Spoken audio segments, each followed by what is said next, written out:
Okay, good morning, everybody. Thanks for joining us this morning. We are hosting our mentorship series webinar today, and our special guest today is Edgar Hammermeister. Edgar is the manager of Professional Agronomy, and he's also the owner of the Southeast Saskatchewan and Manitoba territories for Western Ag Professional Agronomy. Welcome, Edgar. Good morning, Danielle. Thank you for joining us this morning. Absolutely. Perfect. So we'll get started here. If you're having any audio problems, please call in to the number on the screen. Conference ID is listed here. And if you have any questions throughout, you can fire me a text. My number is listed below, and we will answer those as they come in. So let's get started. I'm just going to give a little background about Western Ag. Our vision has been optimizing crop production and empowering farmers to make the best growing decisions that they can make. And our mission is to grow more profit for farmers, improving sustainability, sustainable farms, and making sustainable food for the globe. Our core values here at Western Ag starts with our people, goes to our customers, to the economy, to our competitors, our communities, and all the way to the planet, growing more sustainable food for the world. All right, well, we'll get started this morning. Edgar's here, and we're going to talk a little bit about what it's like to be a professional agronomist, what it was like to go independent. We're going to talk about the core business and how he helps farmers and why. So good morning, Edgar. And I will start by asking, what is your core business? Well, because I wear a number of hats within the Western Ag organization, and again, that's as a franchise owner, as providing the analytical services for the other franchises in the Western Ag network, being a lead agronomist for my region, and then also, and probably my favorite job, providing planning services for farmers. Ultimately all point to the same thing, and it's to provide farmers access to professional people and tools that will help them make more profitable decisions.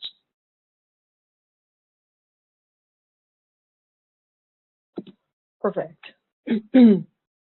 So how do you help the farmer, and how do you know that, how do they know that they need your services? Well, with that respect, sometimes coming from outside, even the neighbors can tell that a farmer needs help a long time, but it's until they come to a critical point in their business. Some need to be in some financial stress before they realize they need to make a change. And then there's other personalities that just are always assessing, trying to do better with what they have, and trying to understand the risk reward in those circumstances. So Western Ag has a great set of tools that facilitates doing that with our unique soil analysis and with the PRS probes and the PRS CropCaster, a powerful decision support tool. But ultimately it's about the agronomist, our PACs, that drive that tool and facilitate the farmer understanding the risk reward in different scenarios that he would like to try on his farm. Okay, so you mentioned soil analysis. How is that soil analysis different? Is it different than a soil test? Well, yes, it is, and it's a technology that is unique to Western Ag. We use the PRS probes, the plant root simulator technology developed at the University of Saskatchewan. It is unique in that, I guess, compared to a conventional soil test that uses an air-dried soil sample that's dormant and is a chemical wash of the soil to create a nutrient concentration, that's the conventional test. The PRS probe analysis uses a soil sample that's slightly mixed, but once it's at the lab, it's warmed up to room temperature, moistened, and so the soil is warm, moist, active soil, and that's what we're measuring in comparison. The probes, they're not measuring a concentration, they're actually measuring a nutrient supply rate, because a warm, moist soil becomes biologically and chemically active, And as those nutrients start to cycle off the clay and off the organic matter, they have an ionic charge that absorbs to the probes. And the probes pick up these nutrients in a manner very similar to how plant roots absorb nutrients from the soil, thus the nickname, the plant root simulator probe. I guess that's how what generates our data. What is of more interest to farmers is the computer model that we use is the PRS CropCast, and it is a tool that takes into account nutrient supply rate from the soil, crop rooting characteristics, different growing season conditions of how much or how little rain, how warm or cold with growing degree days, other soil physical and chemical characteristics. All those points combined create a yield potential for a crop. But then farming is a business, and it's about the economics. It's not maximum yield that we're looking at, it's maximum economic yield. And that's where we use the farmer's fertilizer cost and new crop price to really test the economics. And once crops are on a level playing field nutritionally, then what are the market opportunities? And for the dollars invested in one crop versus another, is the farmer comfortable with that risk reward? Okay, so you talked about, instead of the max yield, we talk about the max economic yield. So are you talking about the margin of the growing and the margin from the growing season?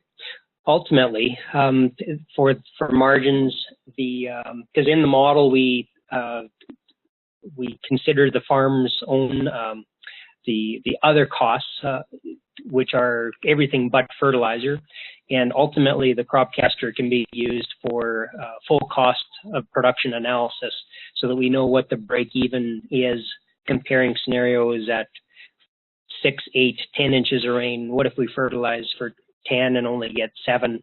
How does wheat compare to durum compared to a feed wheat or barley? And we can do all the different scenarios back and forth.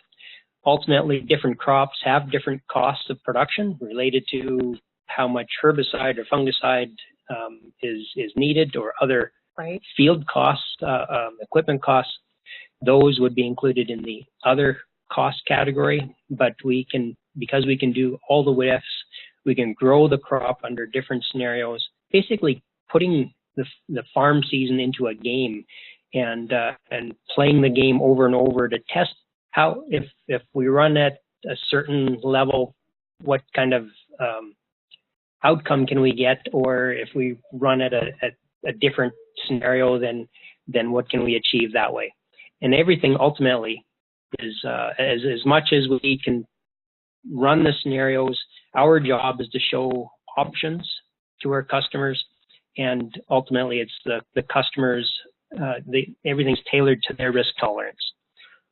Okay, so is it quite the paradigm shift for a prospect or a new customer to start moving away from max yield to max economic yield, or the margin side of things? Intuitively, the farmers, because it's business, that they're thinking about and doing margins pretty well all the time. What's great about the CropCast is that it presents those margins or the opportunity to see potential margins in a very efficient way, and there's no other tool in the marketplace like it to be objective and honest. And what's guess maybe to something else that sets the CropCast apart, because it is a computer model. Like right now, we're CropCasting, we're looking forward to how the 2018 crop is going to grow, planning for that. We come up with a fertilizer blend. We hope for 8 inches of rain. But after harvest, as a concluding part of the service, and especially with new customers, we go back after harvest and sit down. Okay, for that crop of wheat, we talked about this blend. What did you actually put on? We talked about 8 inches of rain. What did you actually receive? And those numbers, those values get entered into the model. In essence, we're running the model in reverse. We call it backcasting. And our goal is that the farmer's yield is 90% or better than the CropCaster's actual yield, or the CropCast, the modeled yield. The modeled yield should always be better than the farm, in theory, because the model does not have disease stress, insect stress. So the model certainly shows what the potential of the crop can be for a given soil and a different or a given amount of fertility being invested. And in many respects, it shows as long as Mother Nature was reasonable in cooperating, how good of agronomy job did the farmer do in protecting the potential that we gave the crop. Okay, so to recap, you're saying that the soil analysis through the PRS technology will give us an idea of the nutrient supply. So it's going to tell us what each plant can take up, where a soil test or a conventional soil test will tell us maybe what's there, but what's not available. So that's how you differentiate the two. On the analytical side, Okay. that's summing Perfect. it up well, yeah. And then you're going to look at what's the highest economic yield for the farmer. So what's going to be the most profitable crop to grow for the farmer? You're going to help them understand what to grow, where to grow it, and how to grow it best so that you're maintaining a healthy, balanced diet for the crop. That's right, Okay. and it's to provide that counsel to the customer. And then you would sit down, give them some options, help them with a plan, and you'd forecast through the CropCast a yield potential for them. And, you know, you implement the plan, and then you'd go back at the end of the season and work the math backwards and backcast to ensure that the CropCaster model can do exactly what it says it will do. Well, it's in essence like a proving ground for the farmer, and particularly for the new farmers. It's a new technology.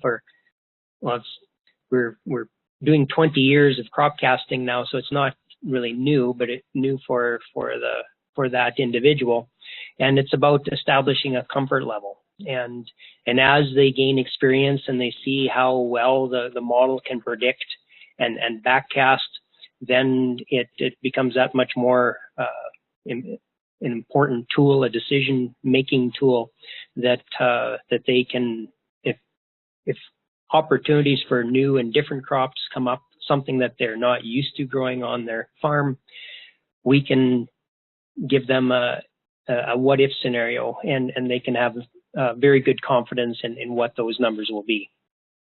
Okay. So for an agronomist, say, who was using conventional soil testing, this would make it easier for them, remove a lot of the math work and the guesswork on what they're consulting. It's for those, and I encourage for those who are not familiar with seeing and using the tool to try and touch base, because the model, once you're trained to use it, it is a very user-friendly tool, and we can do what-if scenarios of, again, 6, 8, 10 inches of rain, comparing wheat to durum to feed wheat to barley, and we can do those all in a matter of minutes compared to hours of calculations using a conventional approach. And I guess for agronomists that are where PRS technology is new to them, they're just becoming aware of the tool, I would encourage them to, just as their farmers are assessing new seed varieties to try and build yield, they're buying new and different equipment to try and place that seed better.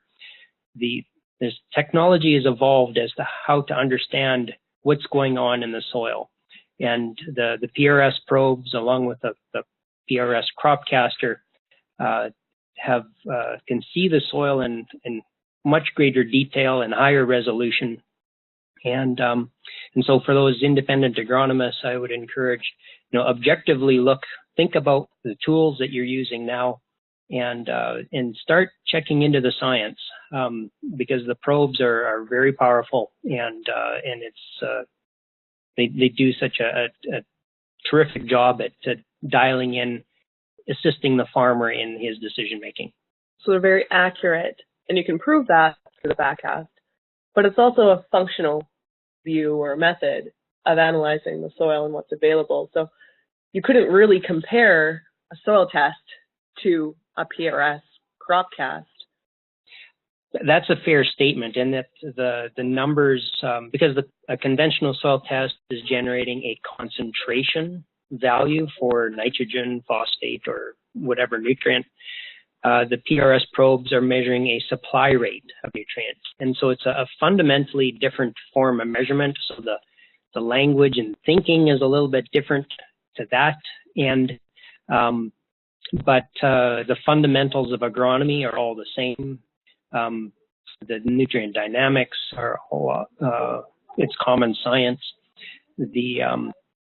But where we do have the advantage is that where we're to test our methodology is that we run the CropCaster in reverse. We do the backcast, and that is very difficult for any other service to do.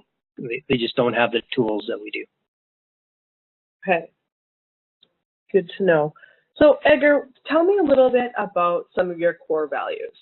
What would be your core values in running your business? Well, ultimately, I try to be as objective and professional in conducting my business as possible. My customers are counting on that objectivity. My agronomists that work for me and colleagues that we have conversations back and forth, it's trying to stay current with whatever the agronomy issues are for a given growing season, and then providing an objective discussion about the pros and cons of a method or of a product or of a new crop, and that's what I feel that our farmers and our agronomy colleagues within Western Ag appreciate the most, is trying to be objective and professional. What are some top areas of interest or some major concerns that most of your customers are having right now, or you can foresee that they'll have this growing season? Well, the growing season is specific. Maybe just stepping back on a big picture front, I have and it's a topic for another time maybe, but on the big picture, I do have a growing concern for our industry in that our social license to operate our farms as we see is becoming vulnerable, and using agronomy or living on the depreciation of good agronomy and some of the choices that farms are making is making our markets vulnerable. It's causing disease issues that are going to have long-term impact. And as our city cousins start to become more familiar with that, they're going to start asking more questions. So our social license is vulnerable. If we go into a season-specific circumstance, this coming growing season, because of how dry it's been through the last summer, fall, this winter, the moisture, the availability of moisture, and what's the potential yield for upcoming crops, that's going to be paramount on the minds of our customers and how to manage that. What has been your biggest accomplishment over the course of your career? Excuse me. One personal milestone that I was really pleased with achieving is that before I transitioned into management, I was able to hit 100,000 acres of crop casting, and before transitioning many of those customers to colleagues in my area, and that was a great personal milestone. And I didn't do it all myself. I am quite team oriented. I did have a little bit of help getting the soil collected, having field technicians, but they were only working on established fields that I had been to and had the GPS points established. It was just a matter of trying to get the soil collected in a tight season, and that's coupled with that I also own and manage a 3,000-acre farm. And so to get harvest finished and then to do all the logistical planning and coordination and to get the soil sampled and the fields CropCasted, that's a high point from a agronomist or a PAC point of view.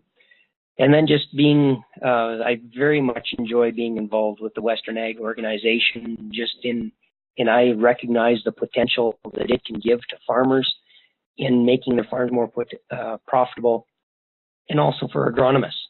That it's the tools are so powerful, so easy to use that it's to me it's a no-brainer to be using the tool, but with our science mind bias, I do appreciate that there needs to be a proving out for every individual to make sure that they're making that right decision. So for agronomists considering using the tools, I invite that and let's ease you into it so that you understand just what the potential is, and I'm quite sure you'd be very satisfied, and your customers will be satisfied once they're familiar with the tool. You mentioned PAC. Can you describe what a PAC is and how you could become one? Right. So a PAC, sorry about that, Danielle. It's a little bit of internal lingo or dialect that we have within Western Ag, but a PAC is a Professional Agronomy Consultant. And within our franchise groups, we have two forms of relationship that we have with agronomists. There are a few employees that are directly employed by franchises, but by and large, most of the agronomists involved are independent agronomists. They run an independent business of usually field scouting in nature, and they have the opportunity to use Western Ag's tools to the PRS CropCaster to really complement that field scouting business. Because when you think of the fundamentals, good seed bed, good fertility, those things set up the yield potential. Everything else that's being done is protecting the potential that the farmer is trying to establish. So getting fertility right is crucial to the profitability of the farm. What advice would you give other young agronomists? When I think back on my years, and because we're such a science-based industry, like we are typically very technically strong. Like we go to all the science updates, agronomy updates. We're reading the magazines or even the actual research literature to try and stay current. But I would encourage that you need balance.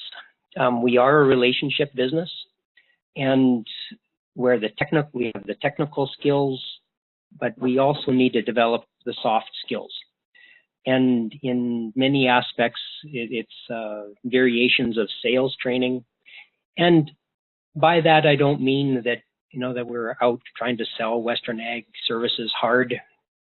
I mean, that's a component to our business to try and be productive for sure. But when it comes to sales, sometimes you just need to be able to sell the idea, to be able to communicate the idea that the farmer can understand what you're driving at, and that they can and also understand how they can implement that idea so it can be profitable to the farm.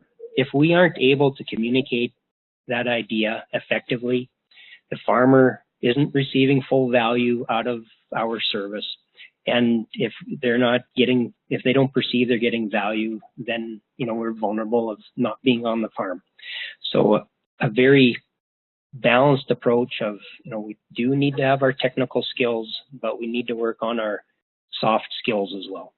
Right, because if we don't sell the idea of and the value of really understanding what's available in their soil, they're at a big risk, right?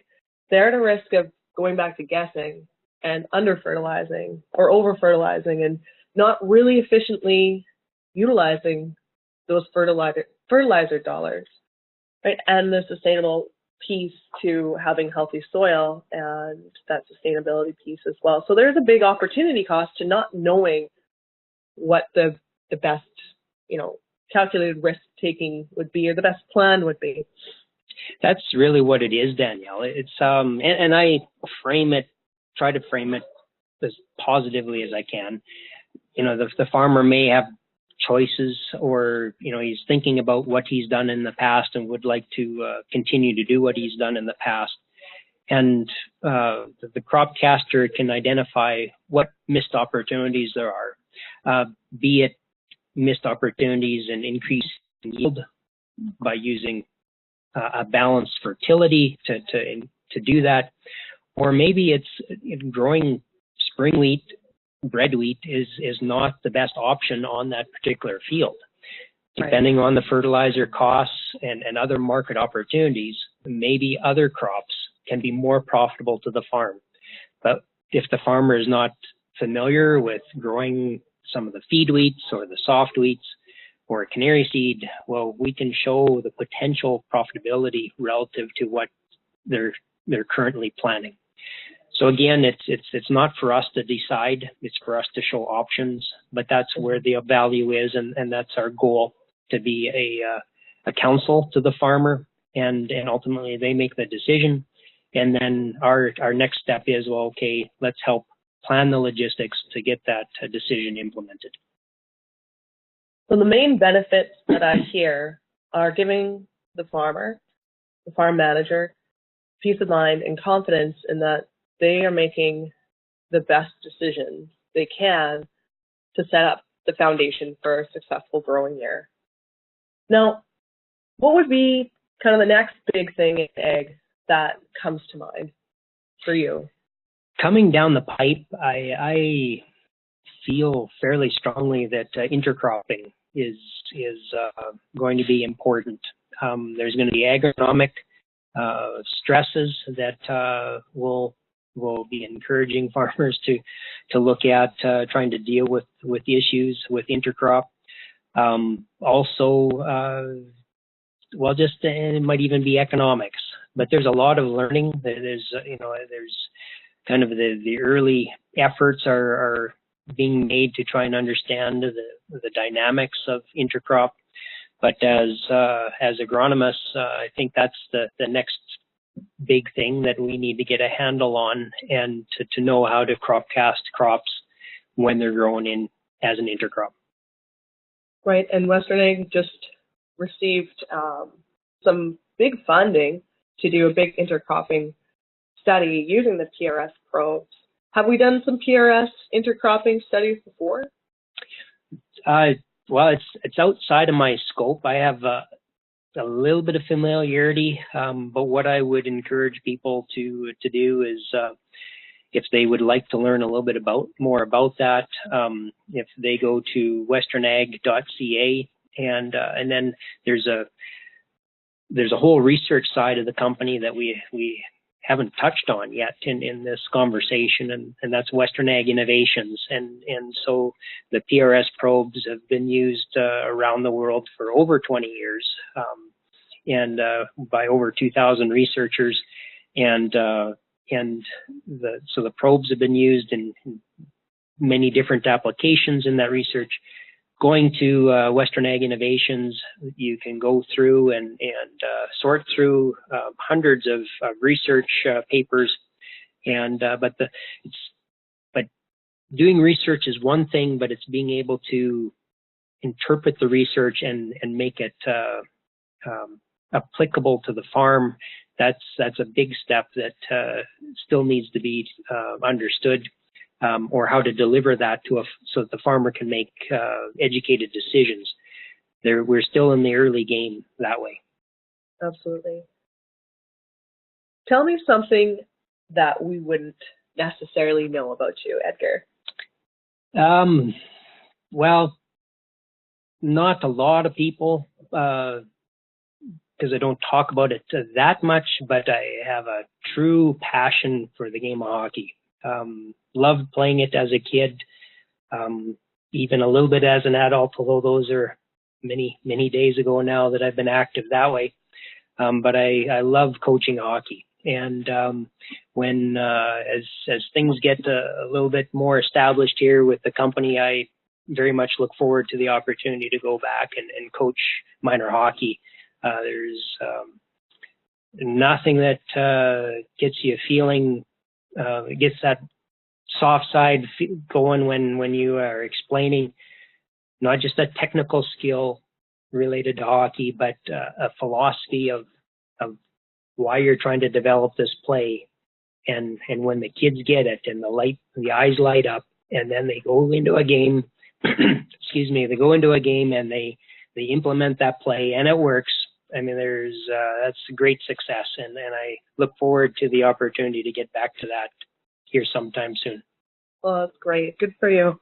Well, thank you very much for joining us, Edgar. And if people want to connect with you, to ask you more questions, to have a bit of a introductory meeting, how can they reach you? Sure, and maybe I guess through internet we can get contact information up, but cell number is 306-483-7289. Email address, and maybe on the website. I guess that's where we to go to growmoreprofit.com, and I'm responsible with my team to work in the southeast region of Saskatchewan and in Manitoba. There will be contact information there as well.